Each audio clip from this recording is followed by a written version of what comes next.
চালগুলো ছড়িয়ে দিলাম তো, দেখো কতগুলো পায়রা এসে বসে। আর মিনিটের মধ্যে চালগুলো, মিনিটও লাগবে না, সেকেন্ডের মধ্যে চালগুলো খেয়ে ফেলবে।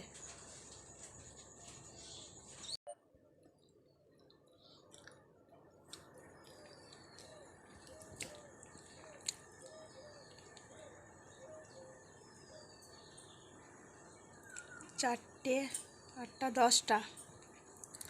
10টা পায়রা নেবে। এই কটাকেই দেখতে পাই মা এখন, এই কটাই আছে মনে হয়, আর বেশি নাই। আগে কত ছিল, এক গাদা।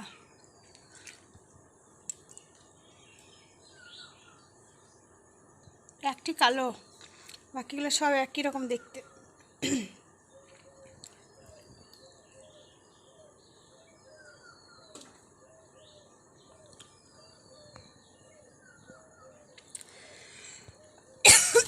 এ মা, কাশি উঠে গেল, উড়ে পালাইলো গো।